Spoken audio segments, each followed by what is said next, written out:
Hello, അസ്സലാമു അലൈക്കും. അപ്പോൾ നമ്മൾ ഇന്ന് പുലർച്ചെ അത്താഴമൊക്കെ കഴിച്ചിട്ട് നമ്മളിങ്ങനെ കാറൊക്കെ എടുത്ത് പോവുകയാണ്.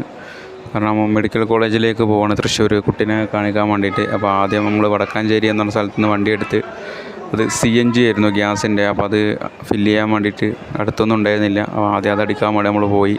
പിന്നെ അതൊക്കെ അടിച്ച് തിരിച്ച് പാലക്കാട്ടിലേക്ക് വൈഫിനെയും കുട്ടീനെ എടുക്കാൻ വേണ്ടി പോവുകയാണ്. ഞാനും അനിയനും പിന്നെ ജ്യേഷ്ഠനും ഉണ്ട്. ബാഗിൽ മൊബൈലിൽ ഇങ്ങനെ നോക്കിയിരിക്കുന്നുണ്ട്. അങ്ങനെ ചെറിയ മഴയും കാര്യങ്ങളൊക്കെ ഉണ്ടായിരുന്നു. ചെറിയ പാട്ടിൽ അങ്ങനെ വീട്ടിലെത്തി വൈഫും കുട്ടീനെയൊക്കെ എടുത്ത് മോള് അങ്ങനെ ആദ്യമായിട്ട് നമ്മുടെ കൂടെ അധികം നമ്മുടെ കൂടെ വരലില്ല, എപ്പോഴെങ്കിലും വരും. പക്ഷേ ഉറക്കത്തിന് അടിച്ച് വന്നു. പക്ഷേ ഞങ്ങളങ്ങനെ 8 മണിയാകുമ്പോഴേക്കും അവിടെ എത്തി. ഭയങ്കര ക്യൂ ആയിരുന്നു. അങ്ങനെ ക്യൂവിലൊക്കെ നിന്ന് നമ്മൾ ടോക്കണൊക്കെ എടുത്തു. അങ്ങനെ വൈഫിനെ മുകളിലേക്ക് കൊണ്ടുപോയി. അപ്പോൾ അവർ പറഞ്ഞു ഉമ്മയും കുട്ടിയും മാത്രം മതി, അമ്മയും കുട്ടിയും മാത്രം മതി, വേറെ ആരും വേണ്ടാന്ന് പറഞ്ഞു. അപ്പോൾ ഞങ്ങളെയൊക്കെ പുറത്താക്കി. മോന് പിന്നെ മൊബൈലിൽ ഇങ്ങനെ കളിക്കുന്നുണ്ടായിരുന്നു. പിന്നെ മോള് വരുന്ന സമയത്ത് കുറേ ഉറക്കം, പിന്നെ ഛർദ്ദിക്കാൻ വരുന്നു, ഛർദ്ദിയൊക്കെ കഴിഞ്ഞു. പിന്നെ അവിടെ എത്തിയപ്പോൾ പിന്നെ അൽഹംദുലില്ലാ ഉഷാറായി. അതീതി ഓടി കളിക്കലും ചാളലും ഒക്കെ ആയി. അപ്പോൾ ഭയങ്കര സന്തോഷമായി. പിന്നെ അവർക്ക് എന്തെങ്കിലും കഴിക്കാനും മേടിച്ചു കൊടുത്ത് നമ്മളവിടെ ഇങ്ങനെ ഇരുന്നു. പിന്നെ ഇന്നലത്തെ വീഡിയോയിൽ കുറച്ച് ഒപ്പും കാര്യങ്ങളൊക്കെ നാട്ടിൽ നിന്ന് ഗവൺമെൻറ് ഹോസ്പിറ്റലിലൊക്കെ കൊണ്ടുവന്നിട്ടുണ്ടായിരുന്നു കുട്ടീൻ്റെ. അപ്പോൾ അത് കൊണ്ടു കൊടുക്കാൻ വേണ്ടിയിട്ട് കുട്ടികളെ കാണിക്കുന്നതും പിന്നെ മെഡിക്കൽ കോളേജും തമ്മിൽ കുറച്ച് വ്യത്യാസമുണ്ട്. പിന്നെ അവിടെ നിന്ന് ഇങ്ങനെ നടന്ന് ഇങ്ങനെ പോവുകയാണ്. അപ്പോൾ ജനന സർട്ടിഫിക്കറ്റും കാര്യങ്ങളൊക്കെ മേടിക്കണം. വൈഫിൻ്റെ ഇൻഷുറൻസിന് എന്തോ ഒരു ഇതും ശരിയാക്കാണ്ടായിരുന്നു. അൽഹംദുലില്ലാ എത്രയും പെട്ടെന്ന് ശരിയായി. കഴിഞ്ഞ പ്രാവശ്യമൊക്കെ വന്നപ്പോൾ നമ്മളോരോ കാര്യം ചോദിക്കുമ്പോൾ അവർക്ക് ഉത്തരം പറയാനൊക്കെ ഭയങ്കര ബുദ്ധിമുട്ടായിരുന്നു. ഇന്ന് പോയപ്പോൾ അവിടെയുള്ള എല്ലാ സാറുമാരും എല്ലാവർക്കും ഭയങ്കര നല്ല രീതിയിലാണ് ചോദിച്ച കാര്യങ്ങൾക്ക് നല്ല മറുപടി പറഞ്ഞു, വേഗം എല്ലാം ശരിയാക്കി തന്നു. അപ്പോൾ അതുമായിട്ട് തിരിച്ചു വരികയാണ്. പിന്നെ ഇവിടെ വന്നപ്പോൾ വൈഫ് കുട്ടീനെ കാണിച്ചിട്ട് പോയി.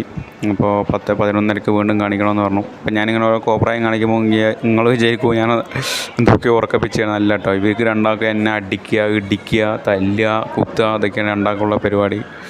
ഒതുങ്ങിയിരിക്കാൻ സമ്മതിക്കുന്നേ ഇല്ല. ഭയങ്കര ക്ഷീണമാണ്. അതൊന്നും പറഞ്ഞിട്ട് മനസ്സിലായില്ല. കണ്ണിട്ട് വരെ കുത്തി ഗൈസ്.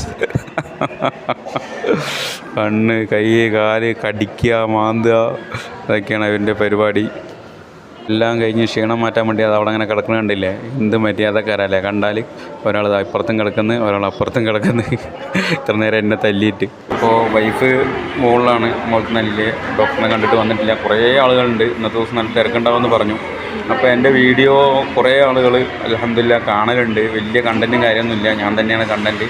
എന്നാലും ഒരു 1000 ആളുകൾ കാണുന്നുണ്ട്. ഒരു വീഡിയോ മാത്രം 3000-ന് മേലെ ആളുകൾ കണ്ടു. ഭയങ്കര സന്തോഷം. അപ്പോൾ നിങ്ങൾക്ക് പറ്റുമെന്നുണ്ടെങ്കിൽ നിങ്ങളൊരു കമൻറ്റ് ഇടണം. കാരണം എൻ്റെ നിങ്ങളുടെ സ്ഥലം ഒന്ന് കമൻറ്റ് ഇടണം. അപ്പോൾ എൻ്റെ വീഡിയോ എവിടെയൊക്കെ ആൾക്കാർ കാണുന്നുണ്ട് എന്ന് അറിയാനുള്ളൊരു മോഹം കൊണ്ട് മാത്രമാണ്. അപ്പോൾ ലൈക്കും കമൻറ്റും ചെയ്യുക, ഷെയർ ചെയ്യുക, സബ്സ്ക്രൈബ് ചെയ്യാതെ ഇത് കാണുന്നവർ. പറ്റുമെങ്കിൽ നിങ്ങളുടെ സ്ഥലം, ഓരോ കാണുന്ന ആളുകളുടെ സ്ഥലം ഒന്ന് കമൻറ്റ് ചെയ്താൽ നമ്മുടെ വീഡിയോ ഏതൊക്കെ ജില്ലകളിൽ കാണുന്നുണ്ട് അല്ലെങ്കിൽ എവിടെ കാണുന്നുണ്ട് അറിയാലോ. ഒരാകാംക്ഷ.